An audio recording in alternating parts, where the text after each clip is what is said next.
Welcome to the Michigan Golfer Show. Join us each week as we explore the people, the places, and the events that shape our great game.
Hi, I'm Jennie McCafferty for Michigan Golfer, and we're here at beautiful Sunday River Resort with none other than Jerry Roman. Jerry, how are you doing? Oh, and Jerry's the head pro. Doing great today. It doesn't get any better than this, does it? It doesn't. So, getting distracted by mountains is kind of a feature of the course, isn't it? Yeah, this golf course was built on the side of a mountain. So throughout the course, you'll see drastic elevation changes. Really, really cool golf course. One of the coolest golf courses I've played. Well, the architect is Robert Trent Jones II, I think he's saying now.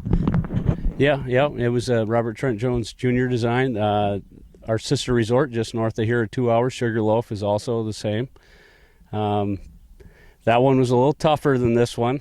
From what I hear, when they built that one, they said it was a little too demanding off the tees, so Sunday River now is a little more favorable off the tee, but we make up for it with our elevation changes with the approach shots. You know, everything's uphill or downhill. You don't get a flat lie out here. So. Yeah, it was interesting riding around yesterday and looking at the scorecard, talking about, okay, this one's up, that one's down, and nothing's flat. And there's some really interesting bunkering as well. Yeah. You know, I always joke about number 10. When you hit it in the fairway in 10 and you're 150 out, it doesn't matter what club you have, it just feels like you don't have enough. It's all uphill. Well, and there are a few places where you get those great long carries when the tee's down there. And I mean, the tee's up here and the hole's down there. Yeah, absolutely. You know, the big miss here is always long because of the elevation change, you know. So I always tell our guests, you know, err on the short side, leave it in front of the green. Don't hit it over these greens. It's going to be a long day.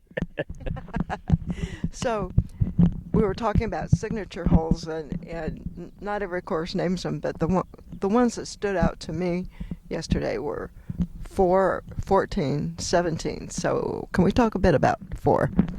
Yeah, a lot of people would probably say 4 is our signature hole. It's a really elevated par 3, but it has that panoramic view of all the mountains. But there's just so many cool holes. 14's another great one. 17, everyone knows that being the hardest hole and the longest hole on the golf course. You know, at from the back tees, I think it's 499 uphill, par 4. Not many people. That's a par 4? Or should it be a par 6? Yeah. Not many people get home in 2 on that hole. A lot of people play it as a par 5, but that's one they always remember because, you know, you look at the card and this isn't right. So, do you have a favorite hole? You know, one of my favorites, I really like 7, the uphill par 5. I think it's one of the coolest tee shots on the golf course. It's a little uphill, but it's wide. You can get after it. You can get home in 2. And yeah, I've always liked that one. But like I said, there's so many good holes out here. It's hard to just designate one. So, if it's uphill, what's the trick to getting the ball to stay put and not roll back down? Take more club. Okay. Hit it farther. That's a good one. Well, I noticed we're actually on the driving range and saw you giving a lesson this morning, and the golfer was a left-handed golfer. So was my dad. So it's kind of fun seeing that. We don't see it much.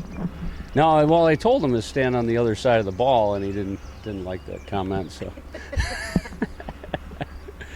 No, he was a good guy. Teaching left-handers actually is easier because you can stand on the other side of them, and and everything makes sense. But no, it was a good morning. He was just getting away from the family this morning and taking some alone time from them, and met me here at 7:00 for a lesson. So that's a good trick. It's one way to do it, right? I got an appointment. Well, so can you talk a little bit about Sunday River Golf Club? Before Boyne bought it and then after Boyne bought it? Yeah, so I came out here sight unseen. I had never been here when I came out in 2019. I've heard stories and some rumors and all that, but one thing I noticed when I got here, it wasn't really set up to do a lot of rounds in a day, the way we were charging carts and how many carts we had. So over the last couple of years, we've invested in new carts, a lot of new equipment at the facility, invested in our team, and our superintendent's doing a great job. This place is just awesome right now. It is the best I've ever seen it for early July. Oh yeah, the condition is just perfect. Oh yeah, our guests are so happy with it when they come here. For us, we hope to open like June 1st. If we can open in May, it's a good sign. So we were open mid-May this year. Steve's got the course in really great shape. We're just taking it from maybe a little bit of a slower golf course and not a lot of people to some days it's kind of maxed out now. Oh, okay. So the course itself, because of all the scenery, is just awesome. But the course itself, you have to pay attention to because you're looking around all the time. Do you notice people losing balls more often because they're distracted? Well, not because they're distracted, because they missed the fairway. And here, if you miss the fairway, the ball's gone. So the record I sold 10 dozen to 1 foursome in a day. That's the record I've seen here. But yeah, we can keep up on our retail sales just by selling golf balls to people. Like you said, though, it is a forgiving golf course off the tee, but if you miss, you pretty much lost it. It's gone. So, I think one other thing that struck me is you really are not going to have any locals playing here.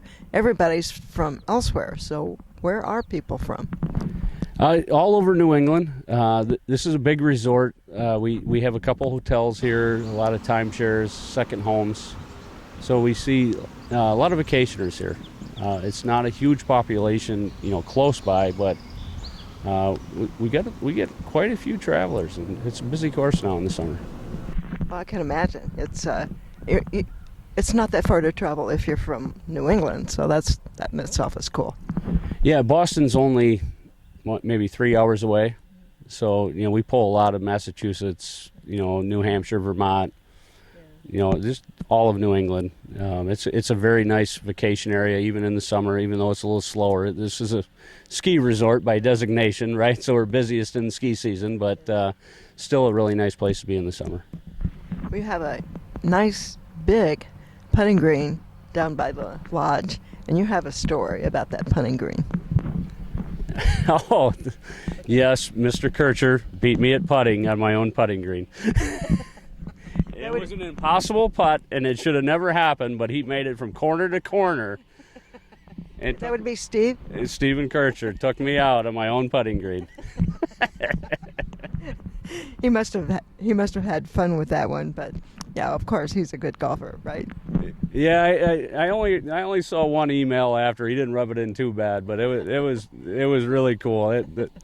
I could not believe he made it. It was from end to end on the putting green, downhill, sliding away.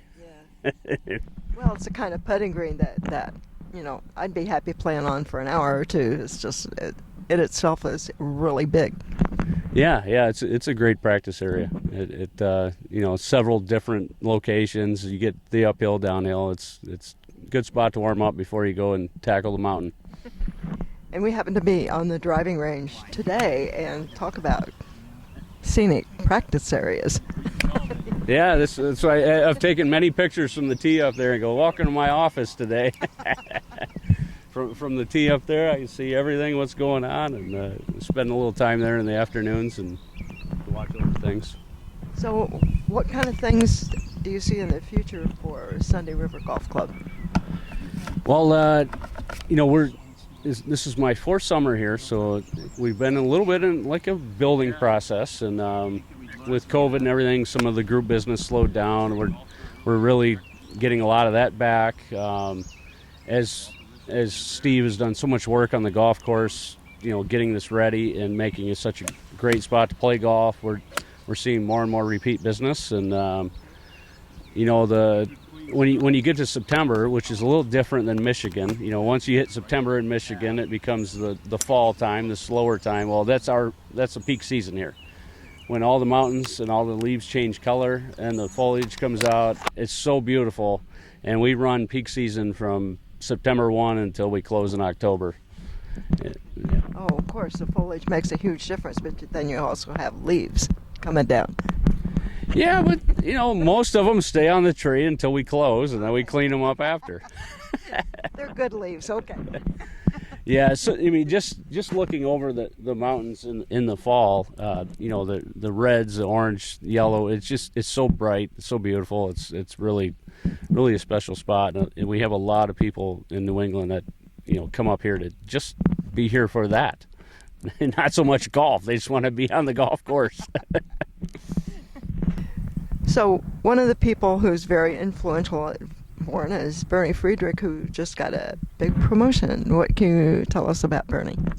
Well, I've known Bernie a long time, actually. I went to school with his son, and we used to play at Boyne in college and do our weekend spring golf trips up at Boyne. So I've known him, since '96 or '97. It's a little weird having Bernie kind of transition out of the senior vice president of golf into his new job, and he's always been there. He's a great man, great mentor, and it's been really cool to work with him and work for him in the years at different places.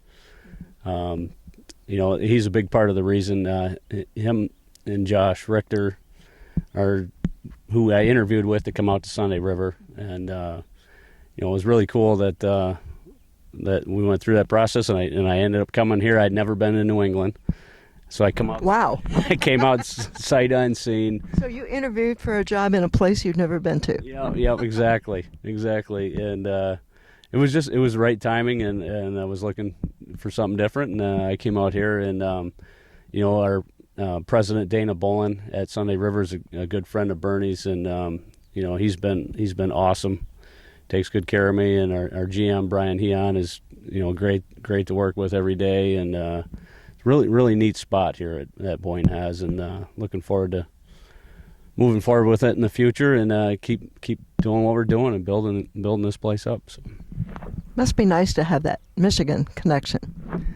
Yeah, it is nice. I'm hoping to get back for the Harbor Cup this year. I'm going to try and make it back. Oh, that's fun, yeah. That is one thing I miss in Maine. All my buddies were always so close. Everybody, the courses are so close. Out here, you're kind of on your own. But we still stay in touch. We still, talk on the phone and text. But, hopefully I'll see them at the end of September, early October for the Harbor Cup. So. Perfect. Thank you.